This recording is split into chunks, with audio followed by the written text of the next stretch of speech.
ओम शांति। अज मिठा मिठा श्री बाबा ब्रह्मातन द्वारा चवंता मीठे मीठे बच्चे बाबा पाण के पहिरियों कहिड़ी सावधानी ॾींदा आहिनि कि पंहिंजे पाण खे आत्मा सम्झो। निराकार बाप जी याद में वेही करे बाबा जी ज्ञान जी ॻाल्हियूं ॿुधणियूं आहिनि। केरु थी ॿुधे? आत्मा। अॼु बाबा चवनि था ॾिसो तव्हां सभु मूंखे यादि कंदा आहियो न कि तव्हां असांजा परम प्रिय परम पिता परमात्मा आहियो। जीअं आत्मा जे लाइ चइबो आहे कोई महान आत्मा, कोई पुण्य आत्मा, कोई पाप आत्मा, त इहे सभु आत्मायूं आहिनि। ऐं मां आहियां परमात्मा। परमात्मा ॾाढा न हूंदा आहिनि। महान आत्मायूं, पुण्य आत्मायूं, पाप आत्मायूं ॾाढियूं थी सघंदियूं आहिनि। परमात्मा भी आहे आत्मा, परंतु हुनखे परम हिन हिसाब सां चइबो आहे छो जी हुनजो पार्ट असां सभिनि आत्माउनि खां भिन्न आहे। आत्माउनि खे सभ खे अलॻि अलॻि भिन्न भिन्न पार्ट मिलियल आहे न। हिक जो पार्ट ॿिए सां न मिलंदो आहे। अगरि कोई जो पार्ट मिले भी त शक्ल हिक जहिड़ी न थी सघंदी आहे। भले कोई बालक इकट्ठा जुड़वा जन्म वठंदा आहिनि, उन्हनि जी शक्ल बस थोड़ी मिलदी जुलदी आहे, परंतु संस्कारनि जे हिसाब सां कुझु न कुझु फ़र्क़ु ज़रूर रहंदो आहे। हिन करे हर एक आत्मा जो भिन्न भिन्न पार्ट आहे। ऐं आत्मायूं पोइ जनम मरण में भी ईंदियूं आहिनि। भले कोई 84 जन्म वठे, कोई 80, कोई 70। नंबरवार जन्म में फ़र्क़ु हूंदो आहे न, लेकिन जनम मरण में सभी आत्माएं ईंदियूं आहिनि। लेकिन परमात्मा हिकु ई आहे न जो जनम मरण रहित आहे। हिन करे वो मनुष्य आत्माएं सदृश न आहे, उहो असांखां अलॻि आहे आत्मा ही निराकार ज्योतिर्बिंदु, लेकिन हुनजो पाठ शक्तियूं, हुन जो रहण जो धाम सदैव अलॻि ई आहे। असां भी हुते रहंदा आहियूं, लेकिन उहो सदैव मथे रहंदा आहिनि। उहो चवंदा आहिनि कि मां ईंदो आहियां कोई प्रकृति जो टेम्पररी आधार वठंदो आहे, त मुंहिंजो अचणु, मुंहिंजो पाठ वॼाइणु ऐं ॿियो जेको भी ढंग आहे इहे सभिनि खां अलॻि आहे। हिन करे सभिनि ॻाल्हियुनि में मुंहिंजो पाठ भी सभिनि आत्माउनि खां महान आहे। भले क्राइस्ट, बुद्ध सभु ईंदा आहिनि, जंहिंखे धर्म पिता आहिनि चइबो आहे। धर्म पिता यानी धर्म जो रचयिता, लेकिन हुननि खे दुनिया जो रचयिता न चईंदासीं। धर्म जो रचयिता खे क्रिएटर न चईंदासीं।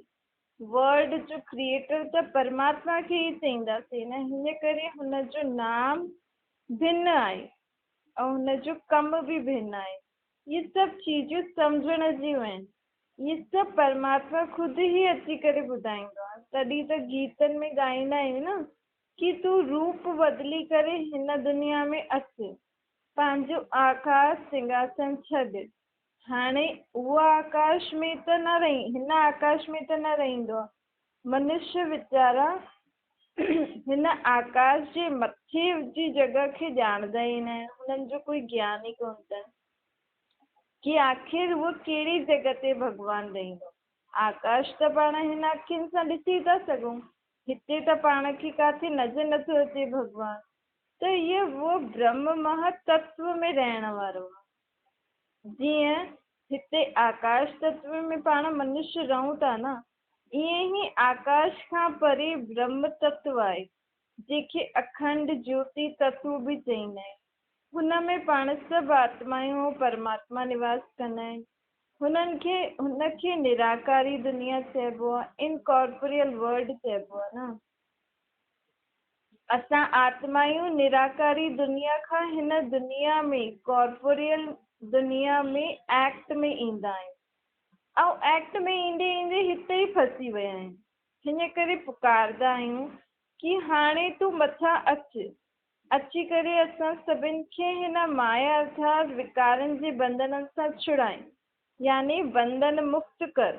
छो जी परमात्मा सर्वशक्तिवान आहे न, ऐं उहो पाण जीअं दुनिया जे बंधन में फसियल न आहे त पाण फसी विया आहियूं, दुखी था थियूं। हाणे पाण खे केरु छुड़ाए सघंदो आहे?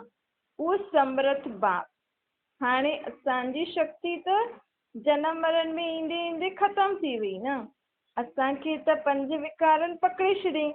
त हाणे उहो परम पिता परमात्मा बाप ई चईंदा आहिनि कि हाणे मां आयो आहियां। तव्हांखे हिन माया रूपी पंज विकारनि जे बंधननि सां छुड़ाइण लाइ, दुख ऐं अशांति सां मां तव्हांखे छुड़ाइण आयो आहियां।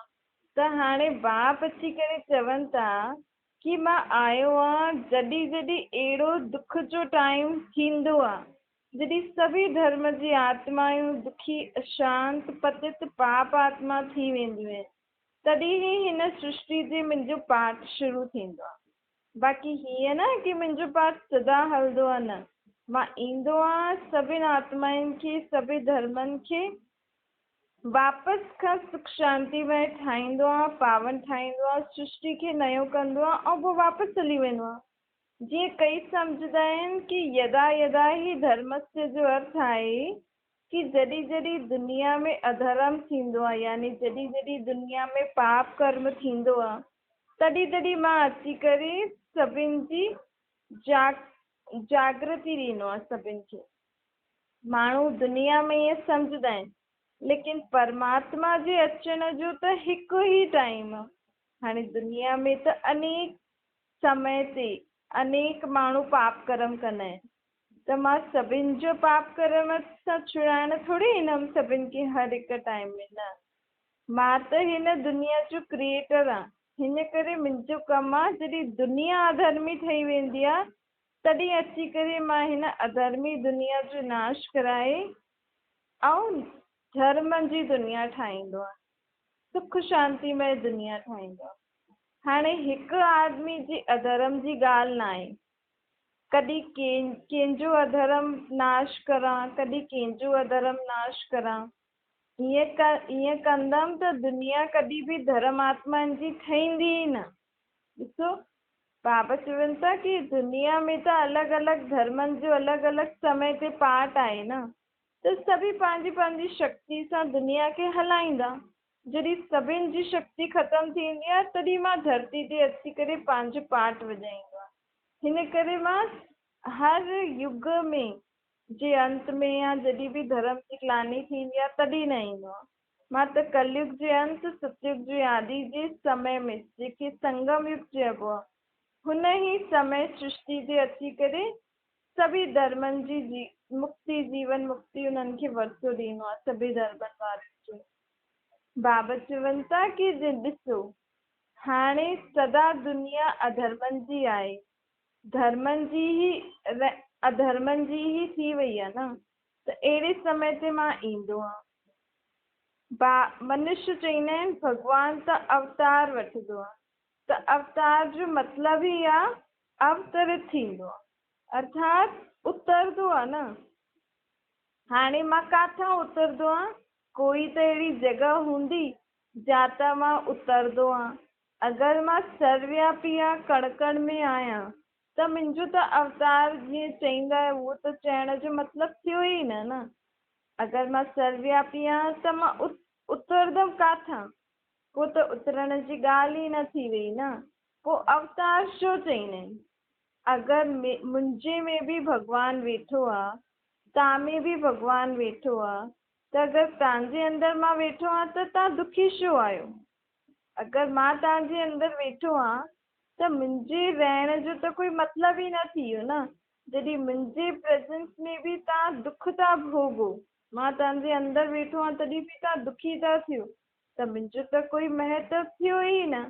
तव्हां ॼाणंदा आहियो न कि भॻवानु असांजे अंदरि आहे न, असांजे अंदरि असांजी आत्मा आहे, ऐं मां आत्मा पंहिंजे कर्मनि जे हिसाब सां पंहिंजे जीवन में दुख सुख भोगां थी।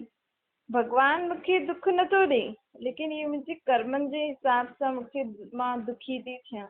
त बाबा चवंदा आहिनि मां तव्हांजे अंदरि न आहियां, न ई मां सर्वव्यापी आहियां, मां त सदैव मथे परम धाम निवासी आहियां। ऐं अची करे हिकु ई समय अची करे विश्व जी सर्व आत्माउनि जे लाइ सुख जी दुनिया ठाहींदो आहे। अगरि मां हर जॻह हुजां त हिन दुनिया में दुख, अशांत, पाप आदि त कुझु थिए ई न। त सभिनि आत्माउनि जे अंदरि छा आहे? पंज विकार, जे कारण आत्माऊं दुखी थी थियनि। पंहिंजे शरीरनि जे अंदरि आत्मा आहे, ऐं आत्मा कंहिंसां जकड़ियल आहे? माण्हू चवंदा आहिनि न असांजे अंदरि भॻवानु आहे, लेकिन परमात्मा बाप चए थो तव्हांजे अंदर भगवान कोन अथव, तव्हांजे अंदर माया अर्थात पंज विकार अथव, जंहिंसां ही तव्हां दुख था भोगो। हाणे मां आयो आहियां तव्हांखे हिन रावण अर्थात पंज विकारनि सां छुड़ाइण लाइ। पोइ छुड़ाए करे मां पंहिंजे घर हली वेंदो आहियां। मुंहिंजो धाम आहे, मुंहिंजो घर घाट बि आहे। हीअं न कि मां सभिनि स्थाननि ते रहंदो आहियां। जीअं तव्हां सभिनि आत्माउनि जो पंहिंजो पंहिंजो शरीर घर अथव न, उहो ई मुंहिंजी आत्मा बि अर्थात मां बि परम धाम निवासी आहियां। हीअं थोड़ी हर हिकु आत्मा सभिनि में मां वेठो आहियां, हर हिकु आत्मा जे अंदर न। सभिनि जी आत्मा पंज विकारनि सां जकड़ियल आहे। हाणे मां सभिनि आत्माउनि खे मुक्त करण आयो आहियां। कंहिंसां? हिन पंज विकारनि सां। तव्हां आत्मा पंहिंजे शरीर में ई आहियो। हर हिकु आत्मा खे पंहिंजो पंहिंजो शरीर आहे। पंहिंजे पंहिंजे शरीरनि सां कर्म करे थी, पोइ हुन कर्मनि अनुसार सुठा कर्म करे थी त ॿियो सुठो जीवन थो मिले, बुरा कर्म कंदी त ॿियो बुरो जन्म मिलंदसि। बाबा चवनि था ॾिसो इहे सभु तव्हां अलॻि अलॻि शरीर आदि छो वठंदा आहियो? छो जी जीअं जीअं आत्मा शरीर वठंदी आहे, जीवन जींदी आहे, त हुननि सां हुनजो ॿिए आत्माउनि सां हिसाब ठही वेंदो अथसि न। त उहो हिसाब किताब चुकतो करण लाइ आत्मा हिकु शरीर वठंदी, ॿियो, टियों, चोथों, ईअं शरीर वठंदी ई रहंदी आहे। हाणे मुंहिंजो बि पार्ट हिन सृष्टि ते आहे। हीअं थोड़ी सभिनि जो पार्ट आहे उहो बि मुंहिंजो थींदो न। मुंहिंजो पार्ट सभिनि खां न्यारो आहे, जो कोई बि ॼाणे न सघंदो आहे। जेसिताईं मां न अचां सभिनि खे इहे सभु ॿुधायां न कि मां केरु आहियां, काथे रहंदो आहे, मुंहिंजो छा कर्तव्य आहे, तेसिताईं कोई बि न ॼाणे सघंदो। हाणे परमात्मा ॾिसो न चीटी में आहे, न मकोड़े में आहे, न कण कण में आहे। पत्थर आदि कंहिंमें बि मां न आहियां। मां केरु आहियां? परम धाम निवासी आहियां। ॾिसो तव्हांजे लाइ त वरी बि मनुष्य चई छॾियो अथनि कि मनुष्य आत्मा 84 लाख जनम वठंदी आहे, परंतु 84 अक्षर त सही आहे, लेकिन लाख अक्षर सही न आहे। मनुष्य आत्मा सिर्फ़ 84 जनम ही वठंदी आहे। 5000 साल में हिकु आत्मा 84 जनम वठंदी आहे, ऐं पोइ घटि हिकु बि जनम वठी सघंदी आहे। ज़रूरी न कि सभी 84 जनम वठंदा आहिनि। मूंखे त हुननि पत्थर ठिकर जानवर पशु पक्षी सभिनि में ठोके छॾियो अथनि कण कण में। लेकिन ॾिसो केॾी भॻवान जी ग्लानी कई अथई न। त हाणे बाबा हाणे असांखे ॿुधाइनि था कि अहिड़ी जॾहिं तव्हां मूर्खता कंदा आहियो तॾहिं मां हिन सृष्टि ते अची तव्हांखे जागृत ॾींदो आहे। वॾा वॾा विद्वान, वॾा वॾा आचार्य, वॾा वॾा पंडित सभिनि हिननि ॻाल्हियुनि में मुंझियल आहिनि कि आख़िर भॻवान आहे केरु। हिन करे ई मूंखे हिन सृष्टि ते अचिणो पवंदो आहे कि मां केरु आहियां, छा कंदो आहे, काथे रहंदो आहे। इहे सभु ॻाल्हियूं मां तव्हांखे ॿुधाईंदो आहे। मां तव्हांजो क्रिएटर बाप आहियां न, त पंहिंजे ॿारनि खे सभु ॻाल्हियूं ॿुधाईंदमि। हिन करे तव्हांखे मां ॻाल्हियूं ॿुधायां थो। मनुष्य चवंदा आहिनि भॻवान त ॼाणी ॼाणनि वारा, लेकिन भॻवान ॿियो कुझु न ॼाणंदो आहे, परंतु इहे सृष्टि जे बारे में हुनखे सॼो ज्ञान अथसि। कीअं सृष्टि जी आदि थी, मध्य ऐं अंत आहे। हाणे सृष्टि कीअं बदिलजंदी सभु हुनखे ज्ञान हिन जो अथसि। बाक़ी परमात्मा कोई सॼो ॾींहुं पाण खे थोड़ी थो ॾिसे कि तव्हां छा था करो, तव्हां छा था करो, न। भॻवान खे त इहो ज्ञान अथसि सृष्टि चक्कर जो। महिमा सॼी हुनजी आहे न। मां अची करे ई तव्हांखे ज्ञान ॾींदो आहे। हीअं न कि सभिनि में प्रवेश थी करे अंदरि वेही करे सभिनि खे अलॻि अलॻि ज्ञान ॾियनि। भॻवान जो ज्ञान कीअं प्राप्त थींदो आहे? शास्त्रनि में बि ॾेखारींदा आहिनि न कि भॻवान इहे चईं। जिते चईं शब्द अची वियो त मतिलबु कॾहिं त शरीर में आयो हूंदो, तॾहिं त मुख सां चयो हुनई न। मथे वेठो वेठो प्रेरणा थोड़ी ॾींदो कि पंहिंजी शक्ति थोड़ी हलाईंदो कि तव्हां हीअं करो हूअं करो, न। जॾहिं लिखियलु आहे कि भॻवान इहो इहो चईं त ज़रूरु हिन सृष्टि ते ई ईंदो, तॾहिं त मुख सां चईंदो न। ऐं हुनखे पंहिंजो शरीर त अथसि न, त ज़रूरु कंहिं शरीर जो लोन वठंदो, हुन खां पोइ त पाण सां ॻाल्हाईंदो। ॾिसो बाक़ी धर्म वारा प्रेरणा आदि सां न ॻाल्हाईंदा आहिनि। चाहे कहिड़े बि धर्म जो कोई बि शास्त्र हो, सभु चईंदा आहिनि न फलाणे शास्त्र में फलाणे धर्म पिता इहो चयो अथई, फलाणे धर्म जे शास्त्र में धर्म पिता इहो चयो अथई। चयो मतिलबु मुख सां ॻाल्हायो अथई न। त हाणे भॻवान बि पंहिंजो धर्म स्थापन करणु आयो आहे, आदि सनातन देवी देवता धर्म। त हुन में जेको ज्ञान अथसि उहो कीअं पाण खे पतो लॻंदो कि भॻवान में छा ज्ञान अथसि? आख़िर भॻवान कमु छा कंदो आहे ऐं कीअं कंदो आहे उहो पाण खे कीअं पतो लॻे? त हिन करे परमात्मा बाप चईंदा आहिनि मां हाणे आयो आहियां तव्हांखे सभई ॻाल्हियूं ॿुधाइण सम्झाइण। टीचर ठही करे मां तव्हांखे हाणे पढ़ाई थो पढ़ायां। सम्झाइण जो ॿियो कोई तरीक़ो त आहे न, सम्झाइण लाइ ॻाल्हाइण त पवंदो न। ऐं ॻाल्हाइण पवंदो त ज़रूरु मुख बि खपे। मथां कीअं आवाज़ करां मां? निराकार आत्मा कोई मथे आवाज़ करे सघंदी आहे छा मथां? माण्हू ॾेखारींदा आहिनि कि मूर्तियुनि मां बि आवाज़ ईंदी आहे कि इहो करो उहो करो। उहो आवाज़ न हूंदी आहे, उहो त पंहिंजे मन में अगरि सुठी यादि हूंदी आहे त पंहिंजे मन खे उहो ॻाल्हियूं टच थी वेंदियूं आहिनि कि ईअं भॻवानु चए थो। बाक़ी भॻवानु त चईंदो कॾहिं जॾहिं सृष्टि ते ईंदो, मुख वठंदो, मूर्ति थोरी ॻाल्हाईंदी। त बाबा चवनि था हाणे हिन कलयुग जे अंत सतयुग जे आदि जे समय में ई अची करे मां तव्हांखे पढ़ाईंदो आहियां। हाणे जेको बि मां पढ़ायां त उहो ॿुधो सम्झो पोइ हुनखे अमल में लायो। ईअं ई ख़ाली ॿुधण त तव्हां हेॾनि जन्मनि खां छा था करो? बसि ॿुधो ई था न। ॿुधी ॿुधी करे तव्हां ॿियो ई पाप आत्मा थी आहियो। कुझु फ़र्क़ु आयो अथव तव्हांजे जीवन में? न आयो अथव न। छो जी ॿुधंदा आहियूं सुठो त लॻंदो आहे, लेकिन हुनखे जीवन में अमल करो हिन जी शक्ति न आहे हथ में। त हाणे उहो शक्ति ॾियण वारो केरु आहे? परमात्मा। हाणे जेकी बि सुठी ॻाल्हियूं ॿुधो था हुनखे जीवन में धारण करे कर्मनि तां लाइण लाइ परमात्मा तव्हांखे शक्ति बि थो ॾे। चए थो उथंदे वेहंदे खाईंदे पीअंदे मूंखे निराकार रूप में यादि करो, पंहिंजे पाण खे आत्मा सम्झी करे।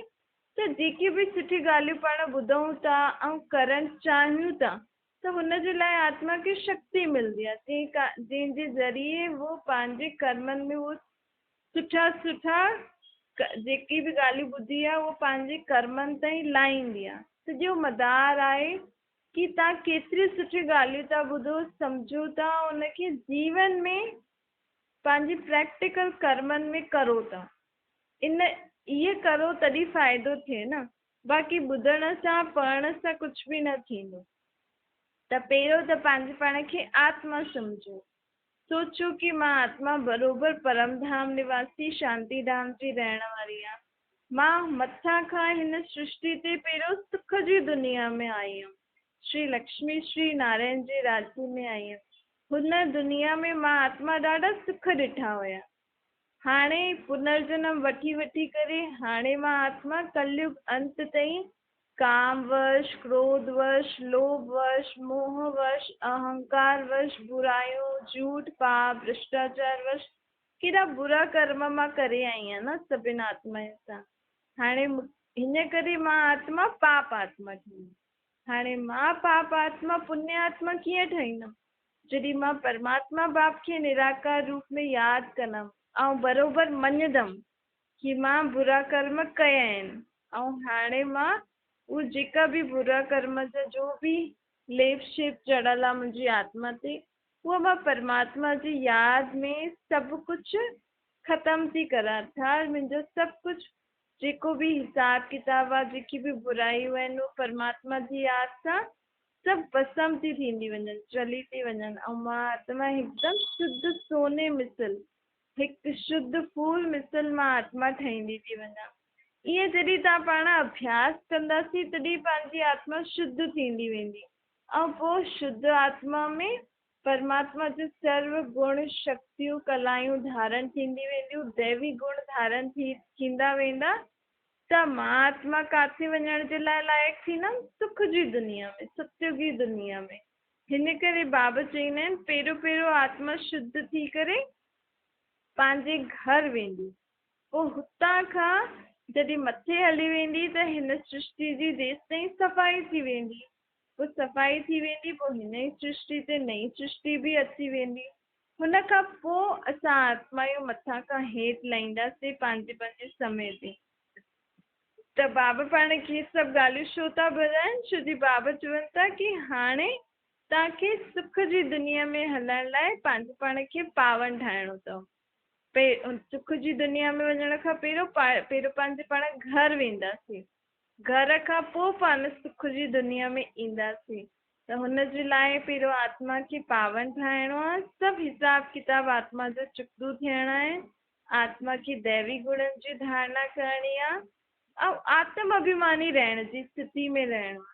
जेतिरो जेतिरो पंहिंजो इहो पाठ पक्को थींदो न कि मां केरु आहियां, हिन शरीर सां कराइण वारी शक्ति आत्मा, मुंहिंजो रूप छा आहे, मुंहिंजो असली घर कहिड़ो आहे, मुंहिंजो बाप कहिड़ो आहे, जेतिरो जेतिरो आत्मा जी स्मृति रहंदी न, ओतिरो जल्दी जल्दी पंहिंजे जीवन में परिवर्तन ईंदो ऐं पोइ पाण सुख जी दुनिया में ईंदासीं। बाबा चवनि था ॾिसो, राय त तव्हांखे सभु ॾींदा अथव न, लेकिन हाणे परमात्मा राय सां गॾु शक्तियूं बि थो ॾे ऐं पाण खे चए थो जेतिरो तव्हां हिमत कंदव, चईंदा न हिमत मर्दा मदद ख़ुदा, त भॻवानु चए थो पहिरियों तव्हां पंहिंजी हिमत करो। मां तव्हांखे ॻाल्हियूं ॿुधायां थो न सुठियूं सुठियूं, हाणे तव्हां उहो ॿुधी करे सम्झी करे पंहिंजे जीवन में धारण करण लाइ हिकु पक्को संकल्प करो कि बराबरि इहे ॻाल्हियूं त सही आहिनि। हाणे मूंखे पंहिंजो जीवन ईअं ई ठाहिणो आहे, अहिड़ो ई ठाहिणो आहे जेको मुंहिंजो बाप मूंखे चए थो। त जॾहिं पंहिंजो इहो पक्को संकल्प हूंदो तॾहिं ई परमात्मा बाप पंहिंजी मदद करे सघंदो न कि ॿार चाहिनि था त मां हुननि जी मदद करे हुननि जो जीवन अहिड़ो ठाहिण लाइ मदद करां। जेसि ताईं तव्हां हिमत न कंदव तेसि ताईं मुंहिंजी तव्हांखे मदद कीअं मिलंदी? त हिन करे बाबा चवनि था कि पहिरियों हिमत जो कदम तव्हांजो अथव, पोइ 1000 गुणा मदद त मां ॾियण लाइ तयारु ई आहियां। जेतिरो आत्मा खे निश्चय हूंदो, अटल निश्चय हूंदो कि बराबरि मुंहिंजो बाप ई हिन सृष्टि ते अची करे नई दुनिया जी स्थापना थो करे, ओतिरो आत्मा में जल्दी जल्दी हुनखे परिवर्तन थींदो वेंदो। छो जी निश्चय बि त हिकु ॻाल्हि आहे न, जेसि ताईं पाण खे निश्चय न थींदो त पोइ अॻियां कीअं वधंदासीं? विश्वास बि त ॻाल्हि आहे, विश्वास हूंदो तॾहिं ई आत्मा जी उन्नति थींदी रहंदी। अच्छा, मीठी मीठी सुठी लॻे ॿारनि प्रति माता पिता बाप दादा जो यादि प्यार ऐं गुड मॉर्निंग। रूहानी बाप जी पाण सभिनि रूहानियुनि ॿारनि खे नमस्ते। पंहिंजी बि रूहानी माता पिता बाप दादा खे यादि प्यार गुड मॉर्निंग और नमस्ते। वरदान आहे विस्तार के सार में समाए करे पंहिंजी श्रेष्ठ स्थिति ठाहिण वारा बाप समान लाइट हाउस ठहो।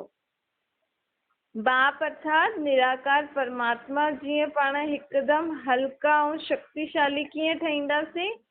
जॾहिं कोई बि ॻाल्हि ॾिसो या ॿुधो त हुनजे सार खे ॼाणो, सार खे ॼाणे करे हिकु सेकेंड में हुन ॻाल्हि खे ख़तमु करे छॾियो, परिवर्तन करे छॾियो। छो थियो, छा थियो, हिन जे विस्तार में न वञो। छो जी कहिड़ी बि ॻाल्हि जे विस्तार में वेंदा आहियो त हिकु त समय पंहिंजो व्यर्थ वेंदो आहे, ॿियो पंहिंजी शक्तियूं बि व्यर्थ हली वेंदियूं आहिनि। हिन करे विस्तार में न वञी करे हुनजी सार ॼाणण जी कोशिशि करो। इहे जेतिरो अभ्यास कंदा रहंदव ओतिरो अन्य आत्माउनि जो बि हिकु सेकेंड में कल्याण करे सघंदव।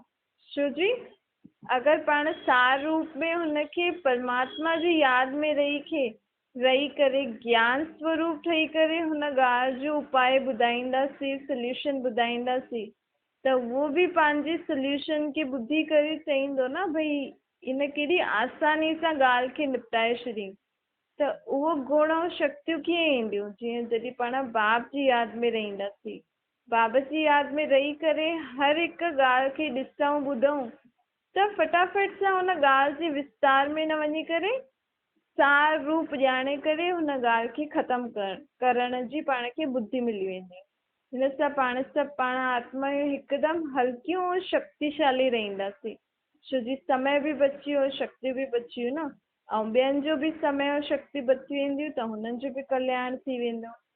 स्लोगन आहे, पंहिंजी वृत्ति खे पावरफुल ठाहियो त सेवा में वृद्धि स्वतः थींदी रहेंदी।